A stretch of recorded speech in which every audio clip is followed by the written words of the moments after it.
فعلا در مورد بی‌عدالتی با یکی از عزیزای ما صحبت می داشته باشیم که یکی از موضوعات مهم است. عدالت در زندگی ما و دین مبارک اسلام همچنان روی عدالت زیادتر تاکید ورزیده که باید عدالت در نظر گرفته شود و شخص عادل در نزد خداوند جایگاه خاص داره و حضرت محمد مصطفی صلی الله علیه و سلم خودش هم عادل بود و همچنان روی عدالت و عادل بودن زیادتر تاکید کرده است. نقیب الله شاه ولی زاده آگاه مسائل اجتماعی را با خود دارم و روی بی‌عدالتی صحبت‌های می داشته باشیم.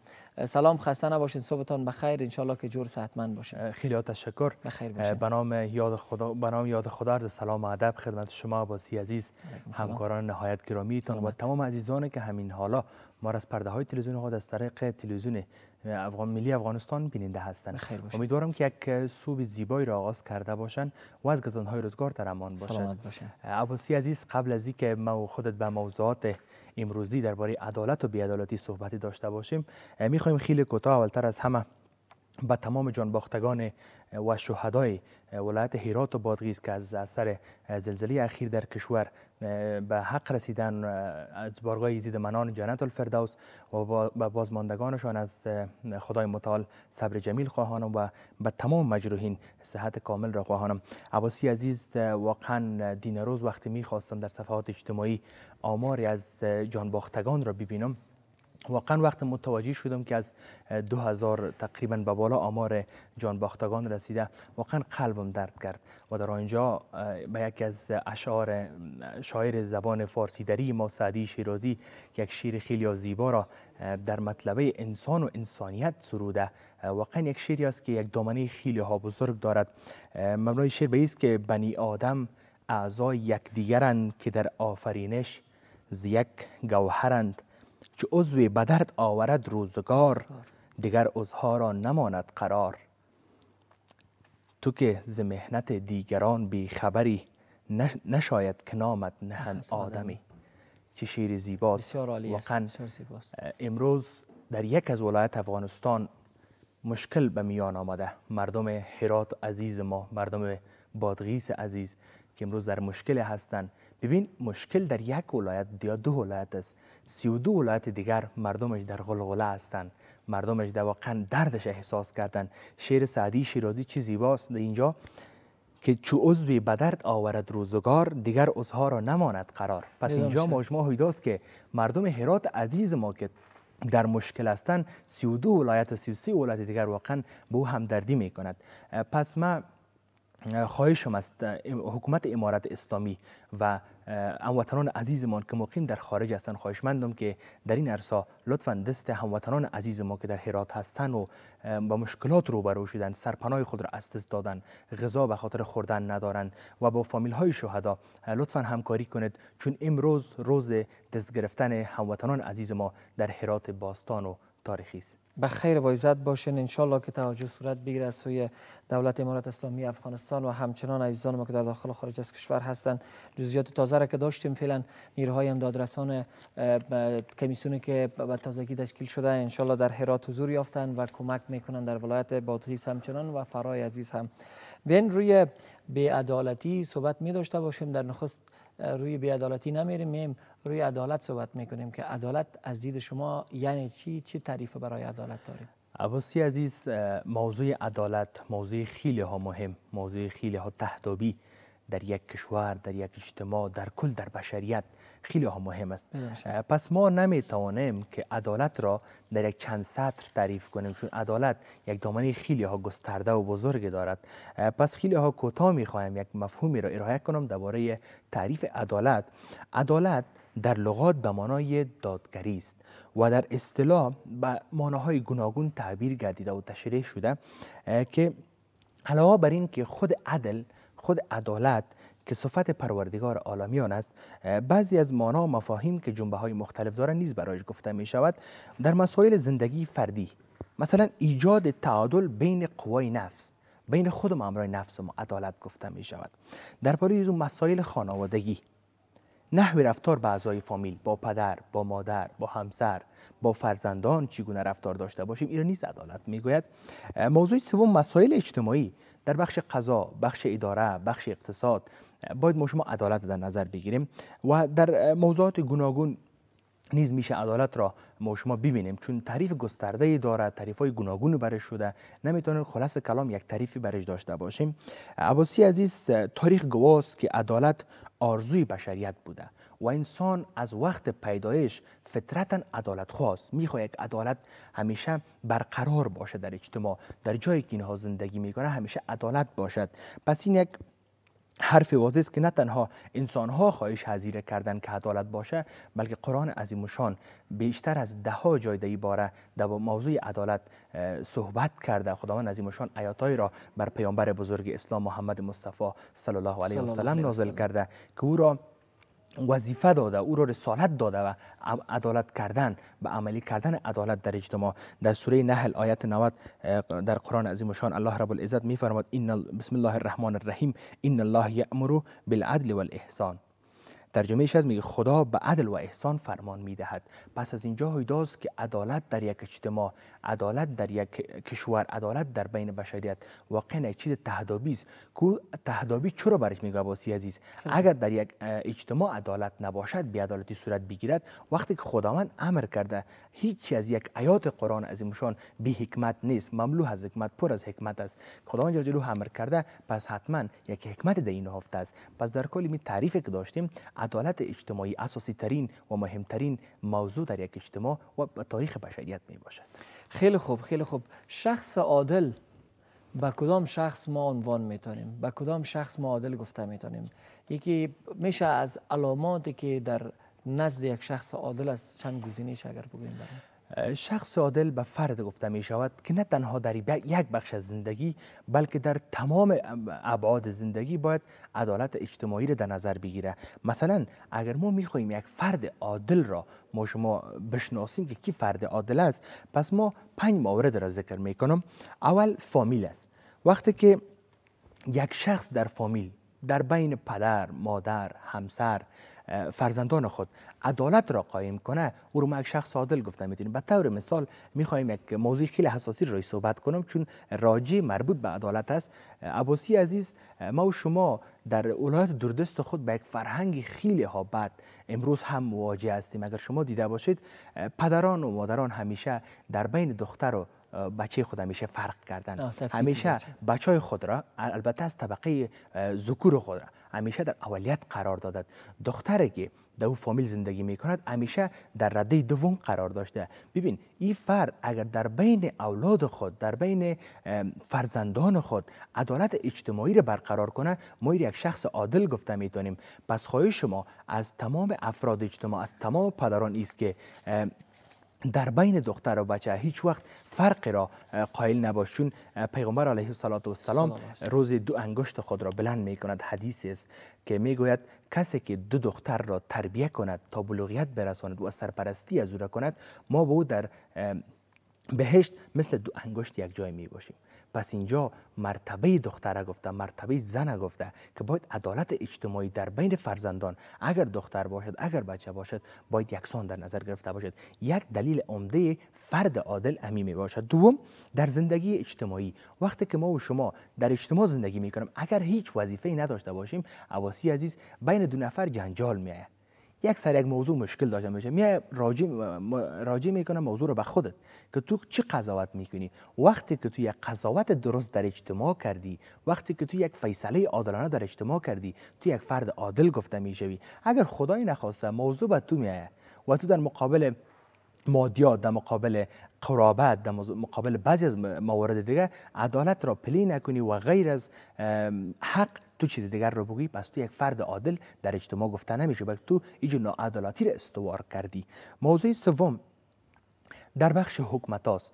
تمام حاکمایی که در یک کشور حاکمیت دارند و تمام افرادی که در یک کشور زندگی میکنند، وقتی که در یک حکومت یک فرد عدالت اجتماعی را در نظر گرفت، در بین اقوام اقشار کشور هیچگاه ناعدالتی را در نظر نگرفت. مثلا قوم‌های پشتون، تاجیک، ازبک، هزاره و سایر قوم‌ها را به یک چشم دیدن که کلش یک هموطن است، کلش یک کلمه گوی لا اله الا الله محمد رسول الله است. پس این فرد، این حاکمی که در اینجا عدالت اجتماعی را در نظر میگیرد، این خودش یک فرد عادل شناخته می شود. در تمام سایر، در مکاتب، پانتون، دکانداری ها و در سایر در این کلش موضوعاتی است که باید عدالت اجتماعی در نظر گرفته باشه. عباسی عزیز، وقتی بیا دور نریم در ساحه یک اکادمیک بریم، پانتون دولتی است، اگر یک استاد در بین محصلین خود عدالت اجتماعی را، عدالت فردی را در نظر نگیرد، پس ما یک استاد عادل گفته نمیتونیم، یک فرد عادل در اجتماع گفته نمیتونیم. اگر 1000 محصل در یک پانتون درس میخواند، کلش به یک نظر به اسم یک افغان، به اسم یک مسلمان شناخته می شود، همو استادی که در پانتون درس میده، همو رئیسی که در پانتون ریاست میکنه، ما او خودش یک شخص عادل گفته میتونیم. در پهلوی ازی به یک دکاندار عادی را در نظر بگیریم، وقت در خرید و فروش بین مشتری و دکاندار یک عدالت اجتماعی در نظر گرفته شود، چون همین دکاندار یکی از فرد از این جامعه است، پس ما میتونیم همین دکاندار را نیز یک فرد عادل بگوییم، در حالی که او عدالت در خرید و فروش در بین مشتری و خودش در نظر بگیره. پس یا راهکارهایی بود، این نشانه هایی است که باید یک فرد در تمام جنبه های زندگی، در تمام بخش های زندگی عدالت اجتماعی و عدالت فردی را در نظر بگیرد. خیلی خوب، خیلی تعریف خوب، خیلی تعریف جامعی بود. بیاین روی بی‌عدالتی هم بریم که موضوع بحث برنامه ما بود که کلمه یا همون شکل متضاد خود عدالت می باشه که یک شخص عادل شما تعریف کردین. بی‌عدالتی چی موضوعات را، چی نشانه های منفی را در آینده به بار میاره؟ عباسی عزیز، امین عدالت بود، امین عدل بود که توسط پیغمبر بزرگ اسلام در نظر گرفته شده بود. امین عدالت بود که آنها روی عدالت کار کردند که پایه ها و ستون های دین مقدس اسلام امروز محکم است. ببین، ما شما متوجه شده باشیم، یک از قصه های یک حکام در کتابا ما شما همیشه خواندیم، یک حاکم نامش یادم رفته، میخواست قصر خود آباد کنه. در دیوال قصر امتداد روان است، در سر دیوال قصر خانه یک پیرزن پیدا می شود.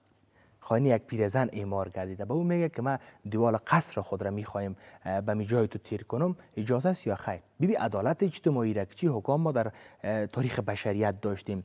میگه نه خیر، خانه ما را هیچ وقت ویران نکنید.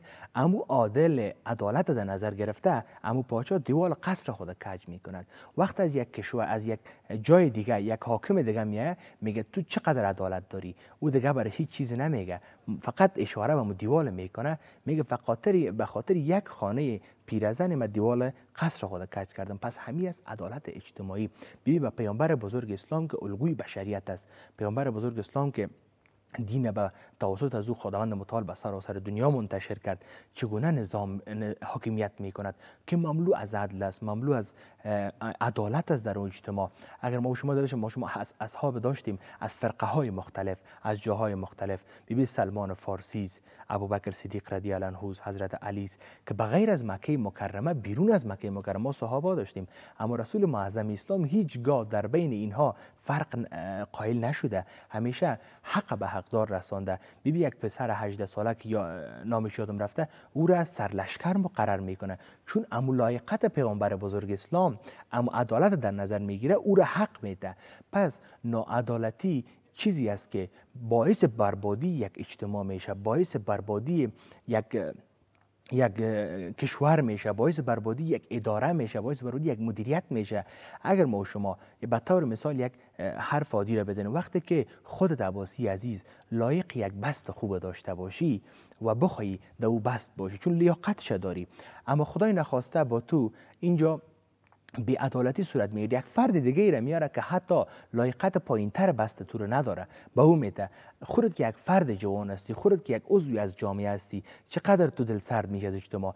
امی کار که او با تو کرده، با ما کرده، ما تو رو پرخاشگر میسازه در مقابل امو کسی که امرای می کار کرده. پس وقتی که ما تو پرخاشگر شدیم، یک فرد در اجتماع به بی‌عدالتی سرخورد، او چی میکنه؟ او همیشه به بی‌اتفاقی دامن میزنه. پس امی بی‌عدالتی باعث چی شد که در اجتماع بی‌اتفاقی بفته، اجتماع ذره ذره و میده میده شود. پس بی‌عدالتی یک کار خیلی منفی است که تاثیر خیلی منفی بالای یک اجتماع داشته می باشه. خیلی خوب، خیلی نظریات خوب دادین.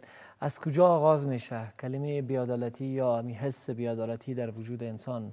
شما یک گزینش یاد کردین که اگر بی‌عدالتی شما با بی‌عدالتی بر بخورین، خودتان یک بی‌عدالت میشین، در آینده کوشش میکنین که تخریب کنین اما اجتماع را ایده هستند.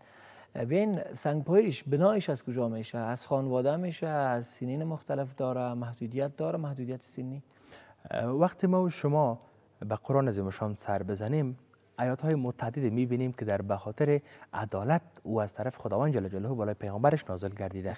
پس وقتی که ما ارزش عدالت از قرآن عظیم الشان فهمیدیم، در نخست انسانی که پایینتر از سن 18 سال باشه به بلوغیت نرسیده باشه، اگر از او یک موضوع رخ میده، یک بی‌عدالتی رخ میده، خب گله در کار نیست، چون او تا حالا عقلش در پختگی نرسیده، او تا حالا بلوغ نشده که موضوع تفکیک داشته باشه. پس سن مهم است در عدالت اجتماعی، در عدالت فردی، در عدالت بین یک اجتماع، که باید یک آدم در سن بلوغیت رسیده باشه.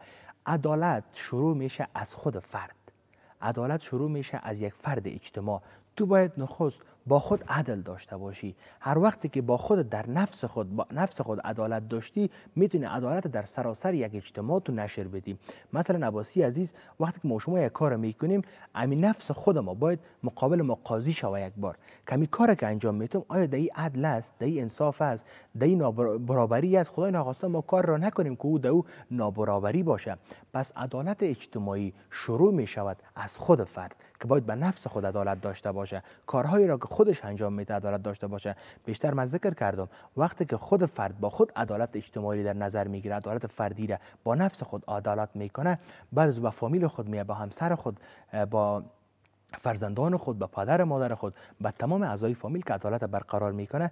پس تهداب اساسی چیز که باید خود فرد عادل شوه، از خود شروع کنه تا بتونه عدالت در اجتماع زیاد کنه یا دو نشر کنه. خیلی خوب، رسالت اعضایی که میدانند عدالت را و کوشش میکنند که عملی بسازه در زندگی و در امورات زندگی خود، رسالت ما در قبال اعضایی که عادل نیستند چی است؟ ببین عباسی عزیز، ما در اجتماع افراد داریم که میدانند و افراد داریم که نمیدانند. پس ما نمیتونیم این هر دو را در یک جا، مثل که یک حدیثی از پیامبر، از یک آیات است اگر اشتباه نکنم، میگه آیا برابرند کسایی که با کسانی که میدانند و نمیدانند؟ پس یک چیز هویداست، کسایی که نمیدانند هیچگاه برابر نیستند با کسایی که میدانند. پس رسالت افرادی که میدانند که عدالت اجتماعی چیست، عدالت اجتماعی چی فواید داره و چی نقاط مثبت در یک اجتماع رشد میده، باید آنها با افرادی که نمیدانند موضوعات در شریک کنند. این عباسی عزیز، در اصل اگر ما میخواهیم عدالت اجتماعی برقرار شود، باید از حکام شروع شود. کسی که در یک جای حکومت میکنه از بزرگان شروع شود. وقتی که جوان ما عدالت در بلندترین سویه کشور میبینه، در بلندترین فردی که در یک سویه بلند قرار داره که عدالت اجتماعی رو وقتی او خودش فرد شخص حاکم رعایت میکنه، پس او یک ذهنیت سازی میشه برای جوان ناآگاه موضوع که او عدالت اجتماعی را تا نمیدانه. پس این باعث شده که عدالت اجتماعی باید از حکام شروع شود تا یک تصویر پردازی شود، یک فرهنگ شود در بین اجتماع که حاکم وقتی که عدالت برقرار میکنه، پس ما هم میتونیم عدالت در بین اجتماع در یک فامیل کوچک نیز برقرار کنیم. خیلی سپاسمند هستم، تشکر از اینکه معلومات کافی را ارائه کردیم. بیا در اخیر پیامت را، توصیه‌ات را بشنویم. پیام ما در نخست است که باز هم قسمی که در حوال اشاره کردم، ما با هموطنان عزیز ما، با مردم ایرات باستان تاریخی و سایر چند ولایت که زلزله صورت گرفته واقعا خود را در غم شریک می‌دانیم و پیام ما به تمام عزیزان که تجار ملی هستند در افغانستان، سرمایه گذاری در افغانستان می‌کند، مردمایی که مقیم در خارج هستند و تمام از خود امارت اسلامی افغانستان خواهیم که دست مردم هرات ما و شما رو بگیرد، چون امروز روزی است که باید ما با آنها همکاری داشته باشیم. یقینا. خیلی سپاسمند هستم. نقیب الله شاه ولی زاده، آگاه مسائل اجتماعی، در مورد عدالت و بی‌عدالتی صحبت‌های داشتیم. خیلی سپاس از حضورتان، تشکر از همکاریتان. زنده و سلامت باشید. خیر و عزت باشید.